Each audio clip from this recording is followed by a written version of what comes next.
کیا تم نے ان لوگوں کو نہیں دیکھا جو اپنے آپ کو پاکیزہ کہتے ہیں؟ نہیں، بلکہ اللہ ہی جس کو چاہتا ہے پاکیزہ کرتا ہے، اور ان پر دھاگے برابر بھی ظلم نہیں ہوگا۔ دیکھو یہ اللہ پر کیسا جھوٹ طوفان باندھتے ہیں، اور یہی کھلا گناہ کافی ہے۔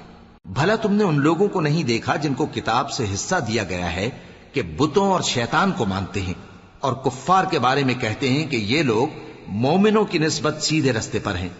یہی لوگ ہیں جن پر اللہ نے لعنت کی ہے، اور جس پر اللہ لعنت کرے تو تم اس کا کسی کو مددگار نہ پاؤ گے۔ کیا ان کے پاس بادشاہی کا کچھ حصہ ہے؟ اس صورت میں تو یہ لوگوں کو تل برابر بھی نہ دیں گے۔ یا جو اللہ نے لوگوں کو اپنے فضل سے دے رکھا ہے اس کا حسد کرتے ہیں۔ تو ہم نے خاندان ابراہیم کو کتاب اور دانائی عطا فرمائی تھی، اور سلطنت عظیم بھی بخشی تھی۔ پھر لوگوں میں سے کسی نے تو اس کتاب کو مانا اور کوئی اس سے رکا رہا، تو ان نہ ماننے والوں کے لیے دوزخ کی جلتی ہوئی آگ کافی ہے۔ جن لوگوں نے ہماری آیتوں سے کفر کیا ان کو ہم عنقریب آگ میں داخل کریں گے۔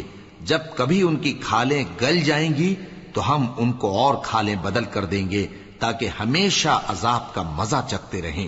بے شک اللہ غالب ہے، حکمت والا ہے۔ اور جو لوگ ایمان لائے اور عمل نیک کرتے رہے ان کو ہم بہشتوں میں داخل کریں گے جن کے نیچے نہریں بہ رہی ہیں، وہ ان میں ہمیشہ ہمیشہ رہیں گے۔ وہاں ان کے لیے پاک بیویاں ہیں، اور ان کو ہم گھنے سائے میں داخل کریں گے۔